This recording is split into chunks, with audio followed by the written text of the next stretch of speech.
is not is that we have gone to exceptional lengths to hire the best people in the world. And I think this is also the same thing that Tony Elumelu said in one of his UBA stakeholder meetings. He said one thing he made sure he did that he hired exceptional people to build UBA. He was like, oh, I may not be the smartest person, but I hired the smartest people in my team. And also this would bring me back to the movie I watched like 5 years ago, the internship movie, where a group of men in their 30s applied for a Google internship. And it was very unconventional because who would probably, employ an intern that's over 30, but they actually employed them. And when they got accepted, we were very surprised. And they asked the recruiter or the manager that picked them, said, oh, why did you pick me? And he said, oh, you you basically just got in a creative, side. And yeah, Google, we are basically interested about the people, not just, their age, just want like bright minds. And then that brings us back to startups. So and also particularly African startups. The whole African mentality is that we need to make sales, we need to drive revenue, we need to make money. And this is also the same thing with my household. So I was talking to my dad and my sister last 2 years when I was building Inclusive Remote, because then we hadn't basically monetized and I had volunteers. So I was basically giving them lots of bonuses, giving them lots of perks. And then, we had a conversation about businesses, and then they asked me, oh, are you making money? I said, no. I said, okay, so why are you doing this? That you don't know how to run a business. And, back then I was like, it's not that I didn't know how to run it, probably I didn't know how to run a business exactly well then. But I think my first thought then was people, because I knew that, but I was a student and I could not run IR alone. I needed people that would own it with me. And the thing about ownership is that you did not, it's not being imposed on people. People actually take it up because they care about your business. And how do you make people care about your business? By showing them first that you care about them. So obviously they didn't understand that aspect when I was telling them, like, okay, okay, okay, but in this long run, you're not making money. This business will not, will not grow. You're basically going to outgrown it. And this is our third year and we're still in the business. And that's because we have had people, not just the revenue. Now back into it. What does right startup for people management mean? So when we talk about the right startup for people management, we're not talking about perfect company with unlimited resources, or pizza every Friday, or MacBook as a work tool. We're talking about a startup that understands the core truth. And that's the fact that people are not just a cost, they are your core advantage. So the right startup for people management is one that prioritizes alignment over speed in hiring. Secondly, build systems and culture from day one, not as an afterthought. Thirdly, empowers its people even in the face of uncertainty. And lastly, creates clarity in goals, roles, values, KPIs, even when the product is still pivoting. So now, why does this matter? Why is it important to bring people first management in a startup instead of basically talking about scaling your product? The thing is, in startups, your early days of your startups, right, is the most crucial part of your startup, because your five, no, let's say your 2 to 10 hires will shape your company than your product ever will. So it will shape it more than 5,000 users. And every hire is a cultural multiplier. So think about this. Imagine hiring 10 wrong hires. Whatever product you are trying to build, or probably meet a KPI or meet a goal in the next 6 months, you won't, because there will be a lot of bottlenecks, a lot of delays, a lot of, oh, you're back to hiring this person, you're back to bringing more hiring back. So you're going to waste a lot of time. That's why in every startup, the first thing you should be concerned about is building a good culture, a good people first team. Then when you have a team, then you trust me, your product will scale faster than you can ever imagine. So now we're going to How can you now, hire actively without basically making the wrong choices? So, one, if you want to know if you are basically building people first um a people first team, it means one, you are someone that hire for fit and potential. What I mean by fit and potential, I think I gave the scenario about the internship movie that I watched about when two men in their 30s applied for a Google internship and they got in. And I think in the long run, they actually got the job, the full-time job. So it's really an amazing movie. So I think Google understood then in the movie that they wanted not to hire the bright mind or young people. They wanted to hire someone that fits into the Google culture of creativity and look at that potential. Secondly, if you're someone that build a learning driven team culture where there is initiative for growth, where you don't basically micromanage your team, you give them the space where they can grow and they learn.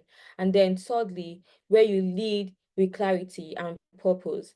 Because let's bring it to a fact, a lot of startups, they really glorify the fast paced culture. And you know why they glorify it? Because they say, okay, yes, we're a startup, we don't know what we're doing, just want people that will come in and help us. No, no, no. I feel like if when you do that, you're going to be basically, basically the blind leading the blind, and then end of the day, you all fall in the ditch.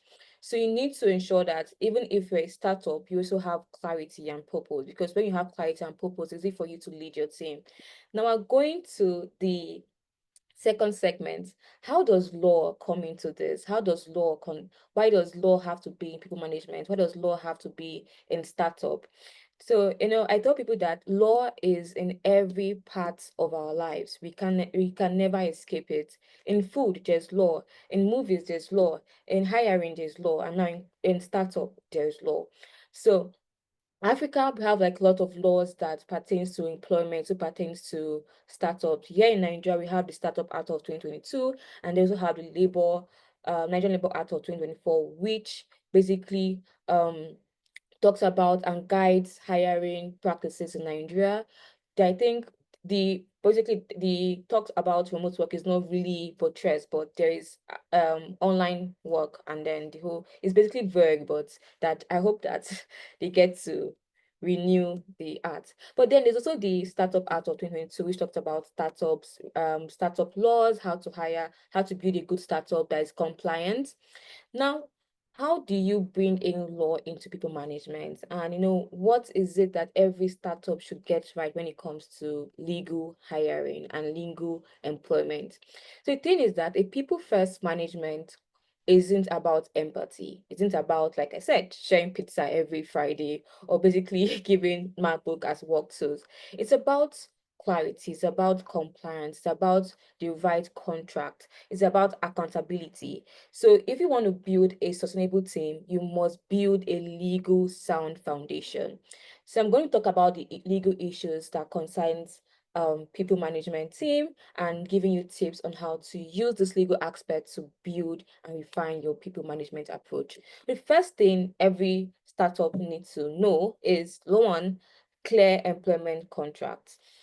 Now, I think most startups again, because they really want to cut budget, they don't hire right in terms that they don't have any legal personality in that team. Like, okay, yeah, we don't need a legal person. We have our developers, we have our marketers, we have our designers, we have our customer support, we are good to go. I can do the hire myself. Not every founder can hire right, and not every founder knows the laws. So it's important for you to have a legal personality that can give you advice on clear employment contracts. So every employee, whether full-time, part-time, remote, should have a written contract stating one, the terms of employment, secondly, compensation and benefits, thirdly, scope of work, really important. Scope of work, duration of work, benefits included, termination clauses, non-disclosure, and IP ownership. Most startups don't give contract to their interns. They don't give contract to their volunteers. They don't give contract to their freelancers. And this is basically problems that arises in startups where they come out and then there are people that ex-staff, throwing shades at them online, throwing shades on them on Twitter, throwing shades on them on Reddit and on LinkedIn. That because you say, okay, what went wrong? But what went wrong was that there was lack of communication, clear communication. The thing about contract is that contract is binding. Contract binds both parties, and contract basically set out the terms so that you yourself as partner, you don't have to go back explaining one or two things to your employee and to your employer, and the employee themselves don't have to basically go back expecting more, expecting less. They have the contract to guide them. So it's important for every startup to have clear employment contract that outline the rules, outline the scope of work, outline what you expect them to do. Secondly, labor law compliance. So I talked about that every jurisdiction have laws that guide them, and every jurisdiction have laws that guide them. I talked about, the here in Nigeria, we have the Nigerian Labour Act of 2024, which guides employment laws, and they also have the Nigeria Industrial Court, which is the arbitration and like the legal jurisdiction for any employment matters or cases. There are, laws also in Kenya, there are laws in Ghana, there are laws in UK, there are laws in US. That in every jurisdiction, there are laws, there are guidelines that guide hiring and employment. And it's important for you as a startup to familiarize yourself with these laws. Because if you think they are not important, trust me, they are much important. Because if you are found, guilty of any of them, you might use the money you're meant to use for progressing your startup to actually paying damages to your employees, paying damages to the state. So it's very important for you to familiarize yourself with labor law compliance. And with startups, so I think the UK Employment Rights Act also has universal laws that has to do with rights hiring and what startup must comply with. Something like working hours and overtime rules. Secondly, minimum wage laws. Thirdly, leave entitlements, anti-discrimination laws. I think that's also like a UN announcement of 1948. They also have like the health and safety standard, where every employer owes a duty of care to the employee. So this so that the laws of, I think, laws of tort. So these are laws that you need to familiarize yourself with. Then we also have thirdly, onboarding and policy documentation. Now, like I said, every startup is concerned with generating revenue, having that first 5,000, no, that first 1,000 users, getting that first 100 downloads. But they basically miss out on the line of, do they have a clear onboarding and policy in um policy document that documents how they are run, what exactly this company is about. So it's good to have a staff handbook and covering workplace expectations, laws, the mission, leave policies, reporting lines, laws that has to do and policies that has to do with conflicts within the workplace, especially with hybrid, remote settings, on-site settings as well. And also your handbook should ensure that it builds early grievance redress processes. Yes, where people stay where people feel like they are protected, and then there is a handbook that is the law and the constitution of the company. So let me just make this in a very simple way for those that are, non-legal or basically non-HR. So what I mean by a handbook, let's think of constitutions. So a handbook is like a constitution.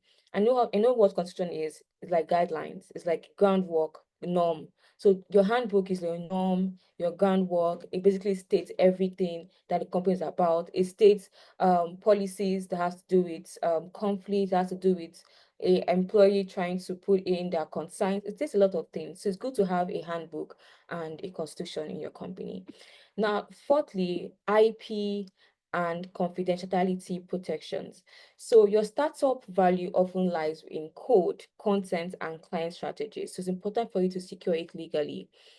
Um, I've seen a lot of contracts when working with some clients where I don't see any clause on non-disclosure or clause on IP ownership or NDA.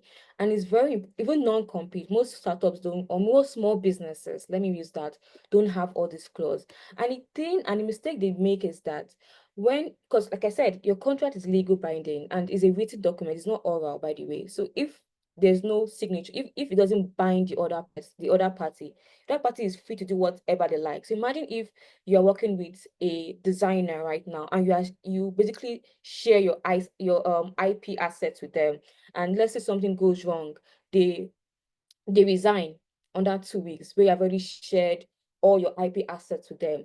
And let's probably think that you didn't probably send them a contract prior to your employment, prior to their employment. And now this person has resigned with knowledge of your IP assets. Tomorrow, when you see this person, probably in the next month or the next few weeks on Twitter, making a similar design to your own assets or your own IP, it's very hard for you to raise an action against that person, because at the end of the day, the law will back to you and ask you, oh, was there a contract that said that this person cannot use this knowledge? Or was there a contract that binded this person? Or was there a contract that you stated that, oh, this person cannot use this for a particular period of time? And then when your excuse is like, oh, we didn't have a contract, we were fast hiring. The law is like, ignorance is not an excuse. So basically, you might not have a remedy for that action or that suit you are trying to get, or damage you're going to get from that party. So it's very important, like I said, to have all these clauses embedded in your employment contract. And the last but not the least is proper exit and termination processes. So this is now really, really the main concern with startups.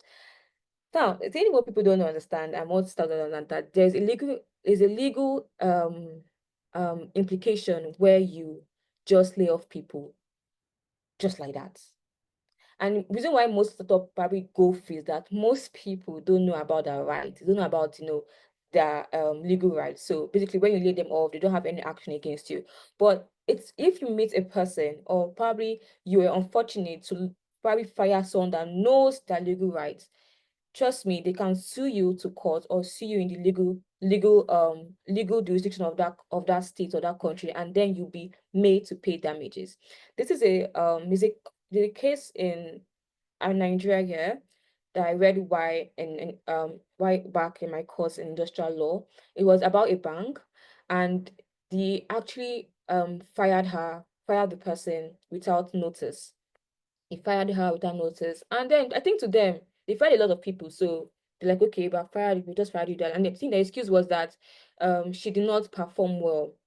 So unknown to them and unfortunate to them was that this person they fired without notice was someone that knew her right. She took them to the Nigerian Industrial Court of Justice, Nigerian Industrial Court, and they awarded her damages of 50 million naira, which must be paid by the bank. The bank had to pay her. So this bank would have actually avoided paying her that 50 million naira damages if they had given a proper exit. They have terminated her the proper way. So it's very important for you not to ghost or fire people informally. Follow due process. Respect notice period, like I mentioned before. That's the reason why I'm going back to the part that it's very good to familiarize yourself with the employment laws in your jurisdiction. Every jurisdiction have particular notice period. Here in Nigeria, there's 2 weeks notice for some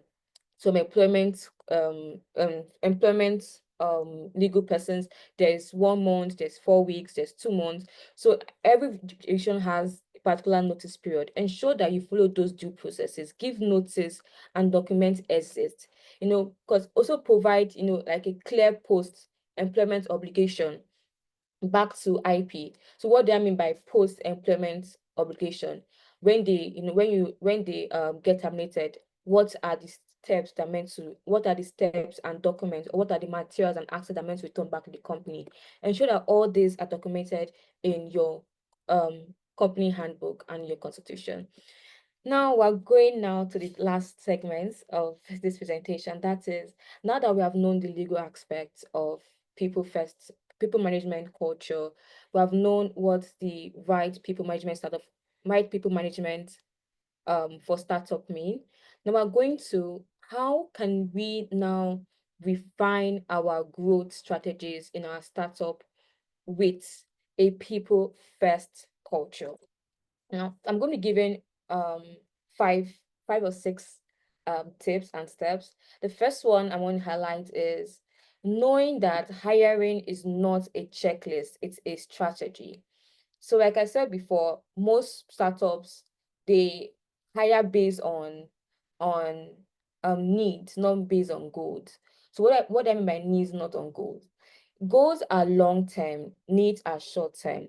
So you need to be able to think long term. What are the team I need right now? It's not vibes anymore. This is serious business. So you need to have that mindset that hiring starts by first redefining what you actually need, not just the job title, and looking beyond. This is where the future aspect, looking beyond skills, looking beyond skills or background, but also assessing attitude, assessing flexibility, assessing alignment with company values. Because let's be told, most amazing, exceptional talents don't have alignment with your values or with your company mission. And most startups look beyond it, like, okay, yeah, I don't care. She came from Harvard. She's a first class. Oh my God, she has worked in a lot of the big techs. I like this person. Not very looking at the fact that does this person have the same alignment with my culture? Do they think like I would think? Do they have the same compassion with what I'm building? These are the things that you need to put in your hiring strategy. Secondly, knowing the fact that managing people isn't about control, it's about enablement. Now, what do I mean by this? See, people don't leave jobs, they leave bad managers, they leave bad bosses. I talked about having volunteers and how people I work with currently in my team are people that have stayed with me since 2022. They stay as volunteers, and some of them are still with me right now. I know I talked about the fact that when I was explaining my business approach to my dad and my sister, then they were like, "Oh, why are you doing all this lot of stuff for people? Why and you're not even making much money?" Now look at it, they are still with us right now. These are people that have had amazing opportunity and but they're still with us. And that's the fact because we gave them enablement. We cared about them. And no, like I said, care is not about basically, giving MacBook. It's not about, pizza every Friday. It's basically I'm going to go to that emotional intelligence. So I'm going to that's one of the tips I'm going to be talking about.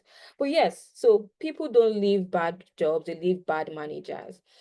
So your job as a leader and as a startup founder is to clear the blockouts, to clear the ditch of call it the employment, the bridges, and build a safe environment where everyone feels safe, where they can grow, they can own project, they can also feel like this is a part of them. Thirdly, you don't scale your impact by doing more, you scale it by leading better. So being a startup founder it's not about having charisma. It's not about writing on your LinkedIn that, oh, I'm a startup founder, I built this, I built it.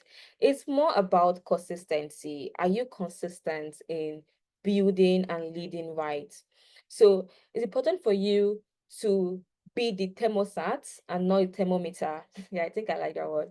Because set the tone and not don't just react to it. So set the tone on how you want your team to be led, how you want your employees to lead or to act. Don't just react to every problem, any small thing. Oh my God, this happened, and you're not giving solution. You're just every day reacting. So the next step I want to talk about is embedding effective communication in a safe environment. So people always talk about have clear communication, have an effective communication. But there's one thing to have effective communication, so another thing to have a safe environment where people can actually share and actually, communicate. So build a safe environment so that effective communication can actually grow. Then the last but not the least, okay, I think I'm going to coin this because of time with IP, with the emotional intelligence. So the last one is build trust that leads to ownership.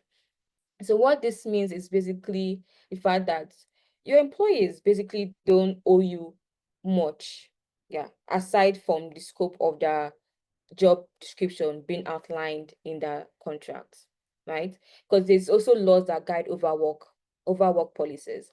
But when it comes to owning projects, ownership, embedding the company like it's their own, they don't really owe you that much duty.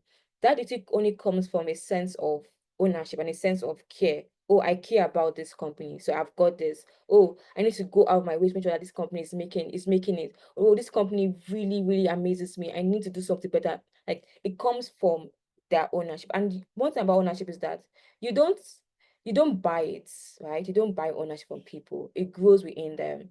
So it's important for you to build trust that leads to ownership. And then this is where the EI comes in. EI means emotional intelligence, being a leader that cares, and and also emotional intelligence about the affairs of their employees.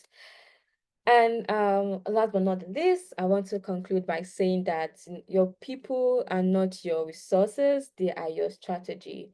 You can use a 3-4 man team to scale to a 5,000 users if you get it right with those 5-man team. So yes, I'll just end by saying that you don't build great companies. You don't build great companies and then find great people. You find great people and then you build great companies.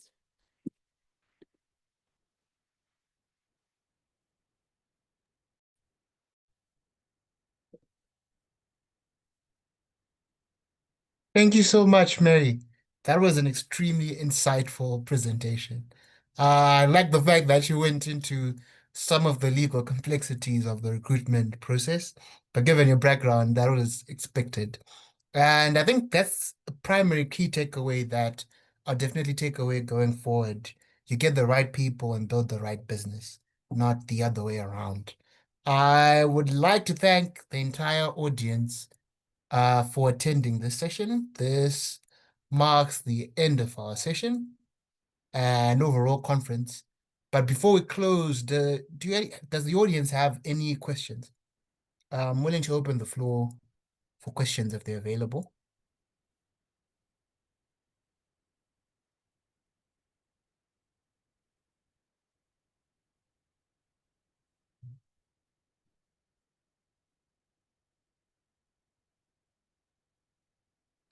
I guess probably I could pose a question to you, Mary, and that's what do you think about referrals as opposed to direct applications?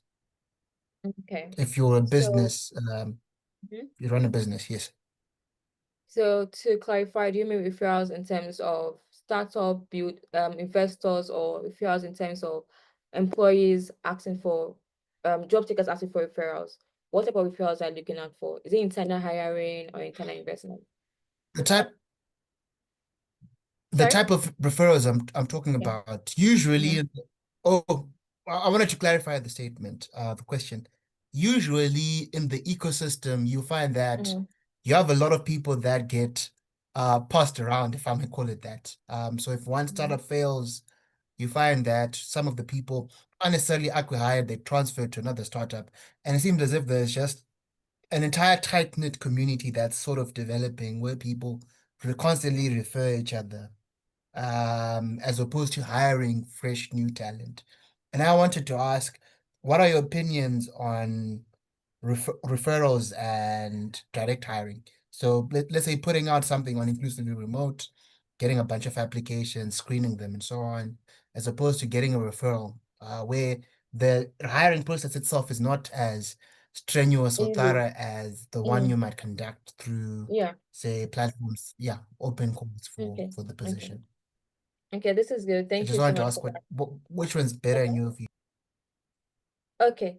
Okay. So in my view, I would say both works, but I'm going to basically talk about referrals. I'll talk about direct hiring. I think I've made a video about referrals and what referrals actually mean. So referrals is like this. Is like putting your foot 10 times, or let's not exaggerate too much. Let's say 2 step ahead of a direct applicant. Now, before, it's like having a godfather in the organization. And how do you have a godfather in the organization? For you to actually have direct referrals, you must actually have built yourself of a person of value, a person of, of actualized perceived value. And what I mean is that your godfather or people in the company that wants to refer you is someone that sees you as someone that as someone that has a perceived value, and then can believe that you can give them that actualized value. So This means that you are someone that already put yourself out there as someone that, gives out, brings value, generates income, does a lot of work. And that's why most times people always talk about build in public, share in public, have your things in public, document a lot in public, because you don't know who is who, you don't know who is looking at your work. Because in as much as having, direct godfathers, you can also have indirect godfathers. And what that means is about people that you don't know putting your names in rooms that you are not in, and putting your name in closed doors. And it might say, oh, is this possible? Trust me, I've had this happen to a lot of people. Have happened to me myself. People that you don't even expect that they would know you. Like, oh my God, how does this person know me? And probably this person just came across your work in just like a flash. Probably like, oh, one day just go on LinkedIn, they just saw XYZ what you did. Like, oh, this person is good. And the thing about, online is, which I really love about, the global online marketplace right now, is that there's a perception. Everyone has a perception of them, and people stick in the minds of people really online. You build connections online. You build, amazing, um, high worth clients and relationship online. And the thing about those high worth is that are people that on a physical level you can never approach them. Yes, because in as much there are probably background barriers, there's geographical barriers that will separate you. There's even the capitalism that will separate you from seeing these people. But because it's online, these people are seeing you without no, you must pay 500 thousand, you must pay $1 million, you might pay like $100 for you to see them. They are seeing you free of charge. And this is why it's important for you to always document your work online, because that's how referrals work. But my question is that, does referral actually get you the job? Now let me talk about startups. Now with startups, this refers also two ways, because it's also this really amazing community I really love about the startup culture and ecosystem in Africa, is that everyone knows who is who. Everyone is friends with who is, like, we're all friends. And if you mess up, next person knows that you messed up. But if you do right, next person knows that you do right. No, and that's why if you think about it, people that leave particular companies, like let's say they leave particular fintech like Flutterwave, they either go to Paystack. If you leave Paystack, they go to MoneyPoint. Like there's always like, oh, that always circulate to these kind of companies. And that because, like I said, everyone is, they know themselves. Like there's this clear community. Oh, you work at MoneyPoint. Oh my God, I work at this fintech. Oh, so there's this community that everyone knows who is you. And if you're someone that performs and do great work, your work will never go unnoticed by this community. So immediately you just hear that, oh, I'm taking a break, I just left my job. The instant you say that online, trust me, the next few minutes you're getting emails from either the team lead or the recruiter. Oh my God, hi, Miriam, I heard that you just left your job with a new opening here at XYZ. Do you want to work with us? You can take your time to rest. Just let me know. I can send you a kind of referral to the company, just 1 or 2 interviews, and then you're welcome to the team. In that, probably say, okay, I'll think about it. The next means, and that person is mentioning, is trying to give you an email that, oh, don't worry, we still have an increased bonus of so amount, so give perks that are trying to put you to a new company. And that's because they see your work. You see that, okay, my God, this person is of value, even if there's no role, because you have said you're out of work.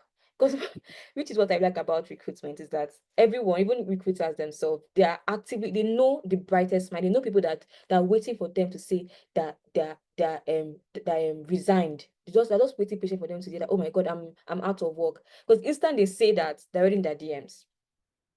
They're in their DMs, trying to push them to their company, trying to bring them in, because they believe that this person is an asset. And nobody really wants to let go of an asset. Now let's come back to direct application. So like I said, if you're like 2 step ahead, direct application too is a grace. I call it grace because it's only by the grace that you'd basically be seen.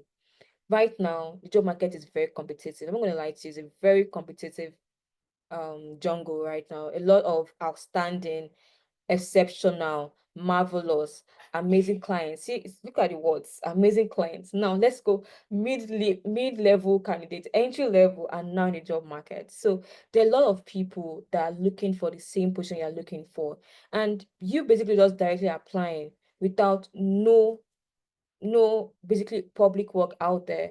Like I said, it's only the grace, and if your resume, your something is very exceptional, that you can actually, get through that screening jungle and get to an interview stage.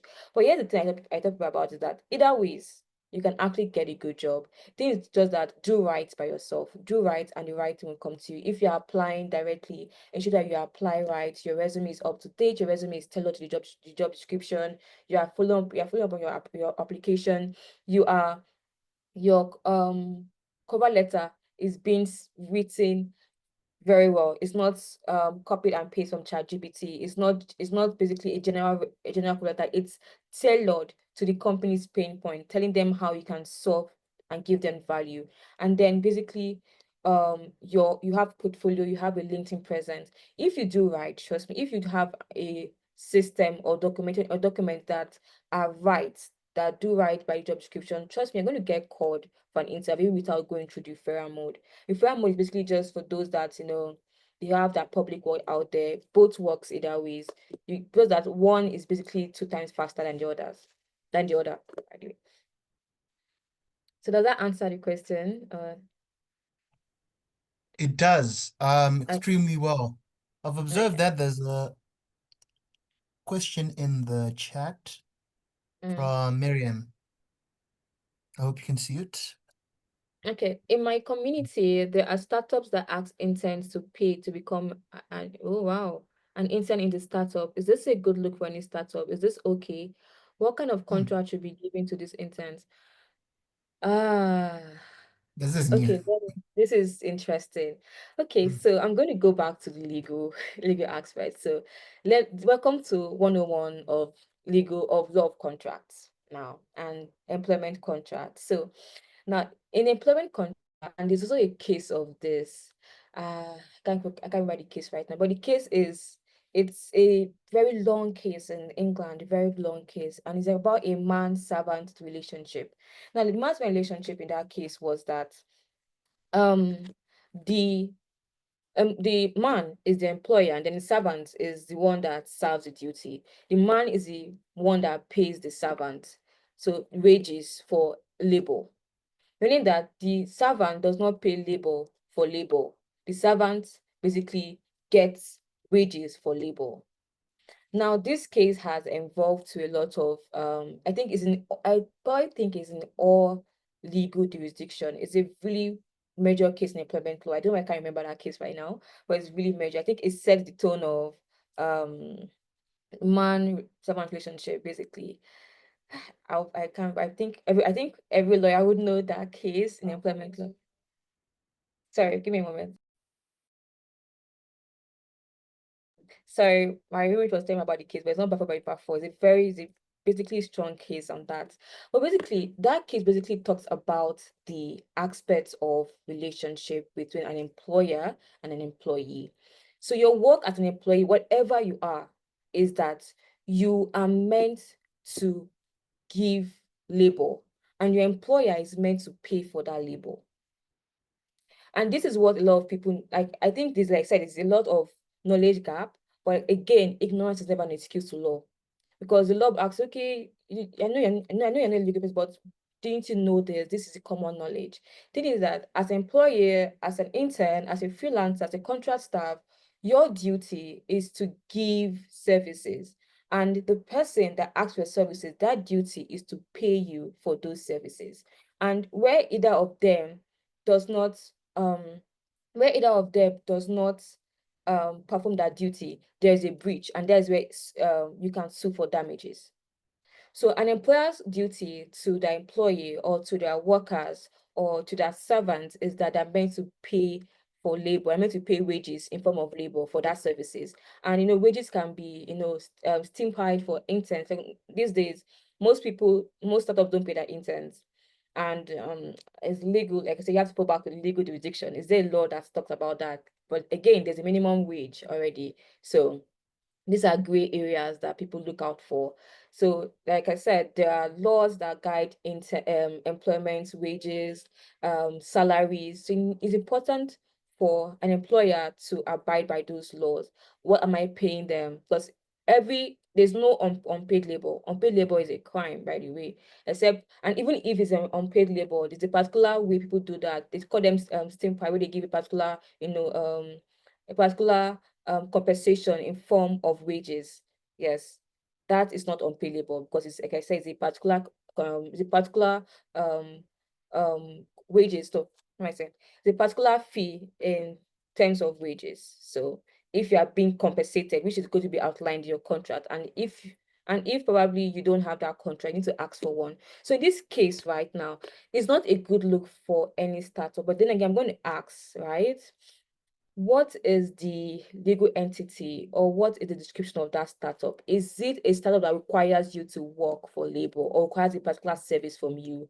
Or is it a community or a company that wants you to learn? These are the gray areas that you need to look out for. Are they asking you to pay for you to learn? And then when you learn and do the course, they pay you? Or are they asking you to pay and then you work for them for labor and then they pay you? These are gray areas. And this is where I saw a lot of people, young people, old job seekers that never let desperation cloud your vision or cloud or make you blind from certain things. Don't be afraid to ask questions where there are gray areas. I tell you, people, clarity is very important in your work. You can ask someone like 3 or 4 times. Tell them, oh, I don't understand this clause. Explain it to me. But like I said, anytime you sign a contract, you are legally binded by that contract. You cannot go back and say you did not know. So this is why it's very important for you to look at that contract. For this case, to be honest, I don't know what kind of contract that is. That's why I said you should go back and ask what type of entity does this company run? Are they a edtech?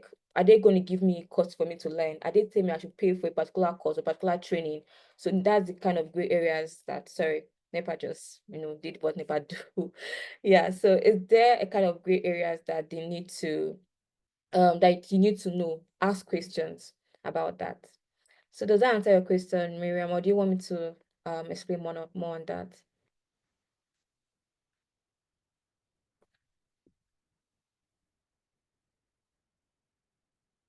Okay, all right. I'm glad that does. Okay, you're welcome.